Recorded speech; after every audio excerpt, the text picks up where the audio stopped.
He had been falling in the abyss some 4,000 years. Never had he yet managed to grasp a peak, nor lift even once his towering forehead. He sank deeper in the dark and the mist, aghast, alone, and behind him in the eternal nights. His wing feathers fell more slowly still. He fell dumbfounded, grim, and silent. Sad, his mouth open and his feet towards the heavens, the horror of the chasm imprinted on his livid face. He cried, "Death!" his fists stretched out in the empty dark. Later, this word was man and was named Cain. He was falling. A rock struck his hand quite suddenly. He held onto it as a dead man holds on to his tomb and stopped. Someone from on high cried out to him, "Fall. The suns will go out around you, accursed." And the voice was lost in the immensity of horror. And pale, he looked toward the eternal dawn. The suns were far off, but shone still. Satan raised his head and spoke, his arms in the air. "You lie!" This word was later the soul of Judas. Like the gods of bronze erect upon their pilasters, he waited 1,000 years, eyes fixed upon the stars. The suns were far off, but were still shining. The thunder then rumbled in the skies, unhearing, cold. Satan laughed and spat towards the thunder. Filled by the visionary shadow, the immensity shivered. This spitting out was later Barabbas. A passing breath made him fall lower still. The fall of the damned one began once again, terrible, somber, and pierced with holes luminous as a sieve. The sky, full of suns, withdrew. Brightness trembled, and in the night, the great fallen one, naked, sinister, and pulled by the weight of his crime, fell. And his head, wedging the abyss apart, lower, lower, and still lower. Everything presently fled from him. No obstacle to seize in passing, no mountain, no crumbling rock, no stone, nothing. Shadow. And from fright, he closed his eyes. And when they opened, 3 suns only shone, and shadow had eaten away the firmament. All the other suns had perished. A rock emerged from blackest mist like some arm approaching. He grasped it, and his feet touched summits. Then the dreadful being called Never dreamed. His forehead sank between his guilty hands. The 3 suns, far off like 3 great eyes, watched him, and he watched them not. Space resembled our earthly plains.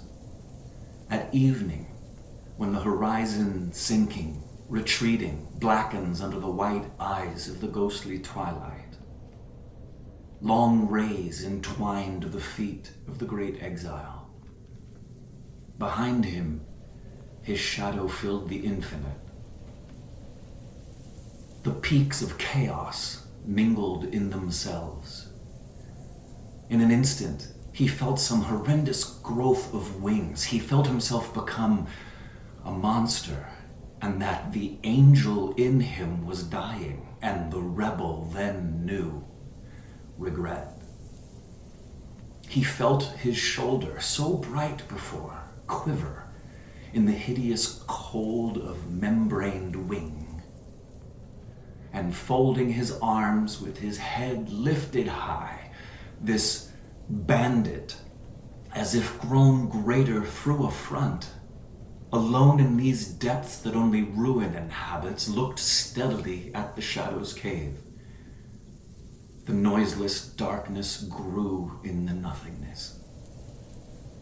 Obscure opacity closed off the gaping sky, and making beyond the last promontory a triple crack in the black pane.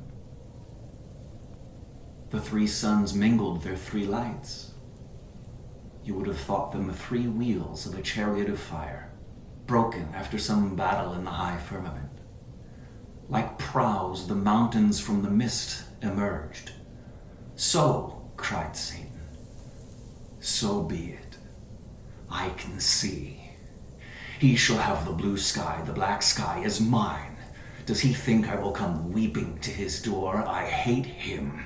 3 suns suffice. What do I care? I hate the day, the blueness, fragrance, and the light. Suddenly, he shivered. There remained only one. The abyss was fading. Nothing kept its shape. Darkness seemed to swell to giant wave.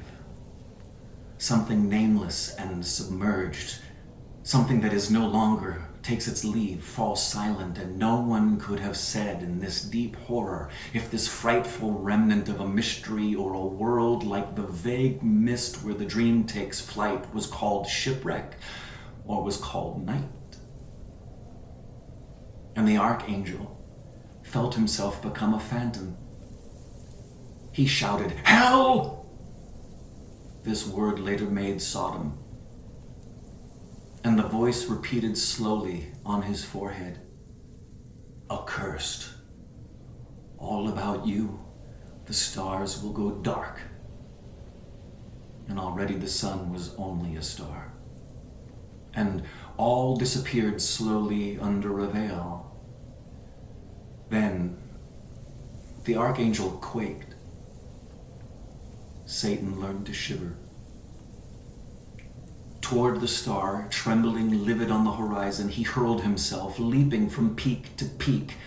Then, although with horror at the wings of a beast, although it was the clothing of imprisonment like a bird going from bush to bush, horrendous, he took his flight from mount to mount, and this convict began running in his cell.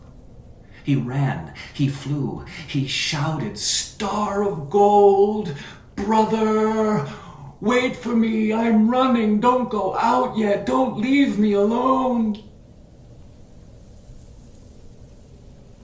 Thus the monster crossed the first lakes of the dead immensity. Former chaos emptied and already stagnant, and into the lugubrious depths he plunged. Now the star was only a spark. He went down further in universal shadow, sank further, cast himself wallowing in the night, climbed the filthy mountains, their damp, gleaming front, whose base is unsteady, and the cesspool deeps, and trembling stared before him. The spark was only a red dot in the depths of the dark abyss. As between two battlements the archer leans on the wall when twilight has reached his keep, wild he leaned from the mountain top, and upon the star, hoping to arouse its flame, he started to blow, as upon some ember, and anguish caused his fierce nostrils to swell. The breath rushing from his chest is now upon earth and called hurricane. With his breath, a great noise stirred the shadow. an ocean no being dwells in and no fires illumine. The mountains found nearby took their flight. The monstrous chaos, full of fright, arose and began to shriek, Jehovah! Jehovah! The infinite opened, rent apart like a cloth, but nothing moved in the lugubrious star. And the damned one, crying, don't go out yet, I'll go on, I'll get there, resumed again his desperate flight. And the glaciers, mingled with the nights resembling them, turned on their backs like frightened beasts. And the black tornadoes in the hideous chasms bent in terror, while above them, flying toward the star like some arrow to the goal, there passed, wild and haggard, this terrible supplicant. And ever since, it has seen this frightening flight, this bitter abyss, aghast, like a fleeing man retains forever the horror and the craze. So monstrous was it to see in the shadow immense, opening his atrocious wing far from the heavens, this bat flying from his eternal prison. He flew for 10,000 years, for 10,000 years, stretching forth his livid neck and his frenzied hands. He flew without finding a peak on which to rest. The star seemed sometimes to fade and to go out, and the horror of the tomb caused the angel to shiver. Then, a pale brightness, vague, strange, uncertain, reappeared. And in joy he cried, onward! Around him hovered the north wind birds. He was flying. The infinite never ceases to start again. His flight circled immense in that sea. The night watched his horrible talons fleeing. As a cloud feels its whirlwinds fall, he felt his strength crumble in the chasm. The winter murmured, tremble, and the shadow said, suffer. Finally, he perceived a black peak far off, which a fearsome reflection in the shadow inflamed. Satan, like a swimmer in his effort supreme, stretched out his wing with claws, and bald and specter, pale, panting, broken, tired, smoking with sweat, he sank down on the edge of the abrupt descent. There was the sun, dying in the abyss. The star in the deepest fog had no air to revive it, grew cold, dim, and was slowly destroyed. Its sinister round was seen in the night, and in this somber silence its fiery ulcers were seen subsiding under a leprosy of dark. Coal of a world put out, torch blown out by God. Its crevices still showed a trace of fire, as if the soul could be seen through holes in the skull. At the center, there, quivered and flickered a flame, now and then, licking the outermost edge, and from each crater flashes came, shivering like flaming swords and fading noiselessly as dreams.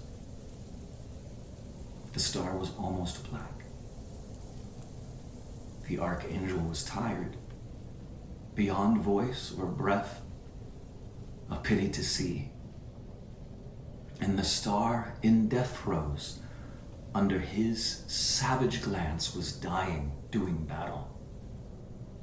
With its somber apertures into the cold darkness, it spewed now and again burning streams, crimson lumps and smoking hills, rocks foaming with initial brightness, as if this giant of life and light, engulfed by the midst where all is fading, had refused to die without insulting the night.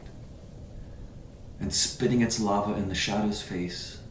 About it, time, its space and number, form and noise expired, making the forbidding and black oneness of void.